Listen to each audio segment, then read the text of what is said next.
હું જે વાર્તા કહેવા જઈ રહ્યો છું તે મારા મિત્રએ અનુભવી હતી। આ ઘટનાને 8 વર્ષ વીતી ગયા છે। મારા મિત્રની કપડાની દુકાન છે અને અમરાવતી જાય છે, જે મહારાષ્ટ્રનું એક શહેર છે। ત્યાંથી તે દુકાન માટે જરૂરી તમામ વસ્તુઓ ખરીદે છે। તે પાછો જઈ રહ્યો હતો અને રાતના 1 વાગ્યા હતા અને અચાનક તેને પેશાબ કરવાની ઈચ્છા થઈ। તેણે ડ્રાઈવરને નજીકના હાઈવે પર એકાંત જગ્યાએ રોકવા કહ્યું। તેના વર્ણન મુજબ તેણે તે નિર્જન વિસ્તારમાં કોઈ વ્યક્તિ જોઈ કે સાંભળી ન હતી, ન તો તેણે ઘુવડનો અવાજ સાંભળ્યો હતો। માળો નથી, ડાળીઓ પર પંખીઓ પણ નથી, બસ થોડી શાંતિ। તેના અંતરાત્માએ તેને કહ્યું કે મારે અહીં ન હોવું જોઈએ। તે કોઈ બીજું હોવું જોઈએ જે મારી પાસેથી અહીં આવવાની અપેક્ષા ન રાખે।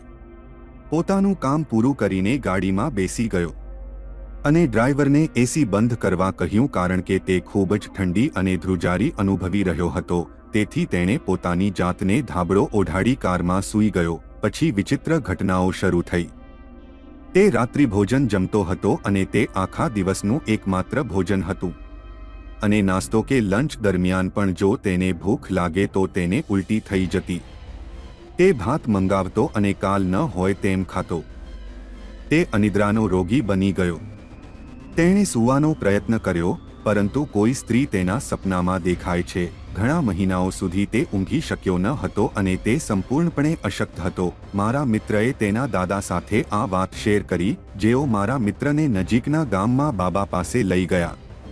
તે બાબાએ તેને ખાવા માટે થોડી રાખ આપી।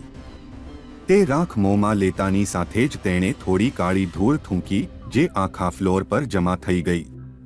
આ રીતે તેણે આ વસ્તુમાંથી હંમેશ માટે છુટકારો મેળવી લીધો। અને બીજી એક વાત કે મારા દાદા દાદી અને મારા પરદાદા પણ રહસ્યમય વસ્તુઓનો ભોગ બન્યા હતા।